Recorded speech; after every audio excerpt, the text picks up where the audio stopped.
salam sejahtera untuk kita semua. Di sini saya akan menjelaskan apa itu komunikasi antarpersonal.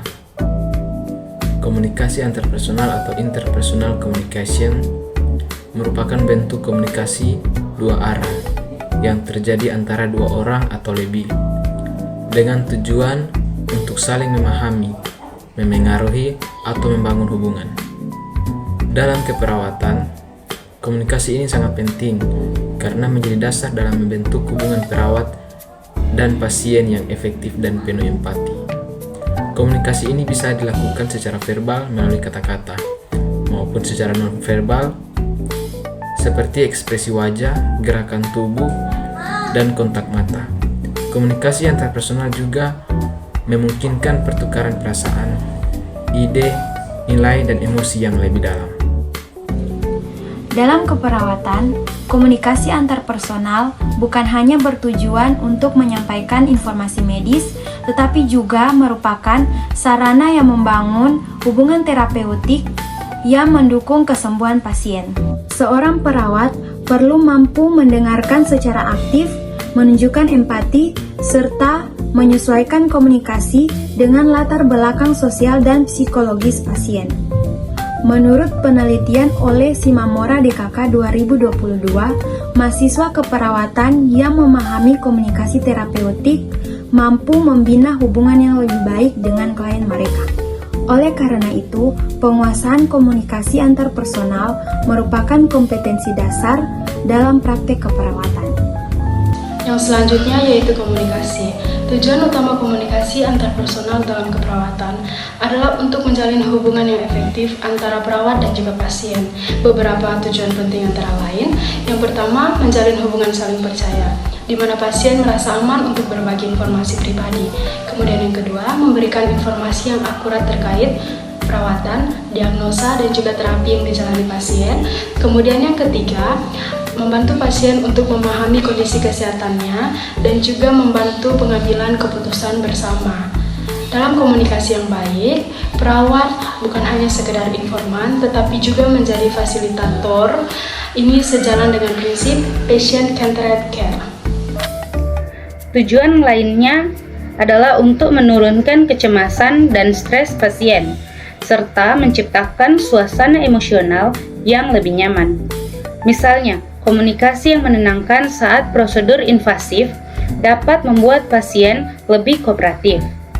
Di mana menurut Madani et al. 2022, penggunaan gaya komunikasi terbuka oleh perawat membantu peningkatan penerimaan pasien terhadap tindakan medis. Komunikasi yang efektif juga penting untuk mencegah kesalahan dalam pemberian asuhan keperawatan. Komunikasi antarpersonal memiliki beberapa prinsip penting. Yang pertama, komunikasi bersifat tidak dapat dihindari, bahkan dia pun dapat menyampaikan pesan.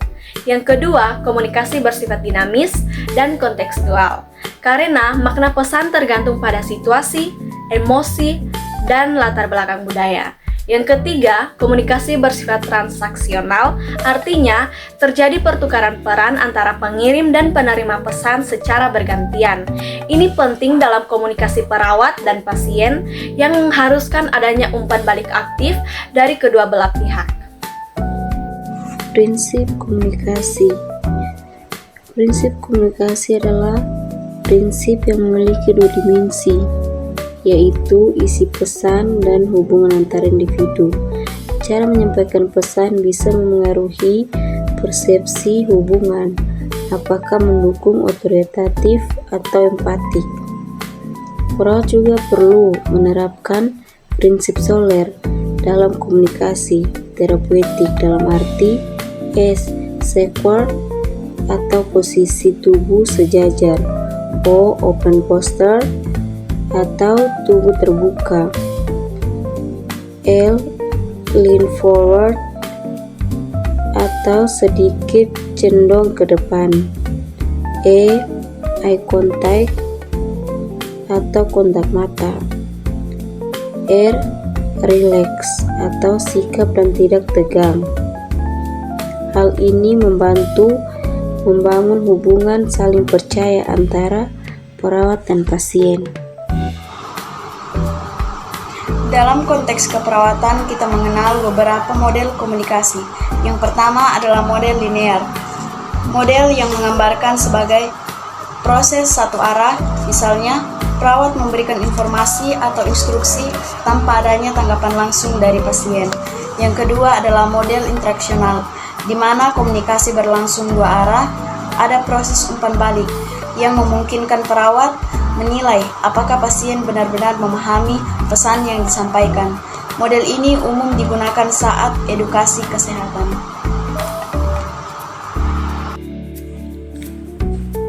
Model komunikasi transaksional. Model komunikasi transaksional melihat komunikasi sebagai proses simultan dan kompleks di mana pengirim dan penerima saling memengaruhi dalam waktu bersamaan. Dalam praktik keperawatan, interaksi antara perawat dan pasien seringkali bersifat transaksional. Misalnya, saat perawat menjelaskan prosedur medis, ia juga harus mempertahankan respon emosional pasien, seperti ketakutan atau penolakan, lingkungan rumah sakit, dan budaya. Dan faktor psikologis, semuanya turut memengaruhi efektivitas komunikasi. Dalam keperawatan, model yang paling relevan adalah komunikasi terapeutik. Ini adalah bentuk komunikasi interpersonal yang bertujuan membantu pasien memahami dirinya, mengatasi masalah, dan mendukung proses penyembuhan. Komunikasi terapeutik memiliki tahapan. Yang pertama, pra-interaksi. Perawat menyiapkan diri secara profesional dan emosional. Yang kedua, orientasi. Perawat membangun hubungan awal dengan pasien. Yang ketiga, fase kerja. Terjadi interaksi aktif, pengkajian, dan edukasi. Yang keempat, terminasi. Perawat menutup hubungan dengan cara yang etis dan profesional. Model komunikasi, teori penetrasi sosial, dan penutup. Model lain yang menarik adalah teori penetrasi sosial yang menyatakan bahwa komunikasi interpersonal berkembang dari hal permukaan menuju topik yang lebih pribadi dan emosional. Dalam studi modern BKK 2022 ditemukan bahwa perawat menggunakan komunikasi bertahap untuk membuka hubungan yang lebih intim dengan pasien. Ini penting dalam membina rasa aman, terutama dalam perawatan jangka panjang atau kasus kronis. Sebagai penutup, komunikasi antarpersonal bukan hanya keterampilan medis, tetapi juga komponen esensial dalam hubungan terapeutik yang berfokus pada pasien. Sekian dari kelompok kami. Wassalamualaikum warahmatullahi wabarakatuh.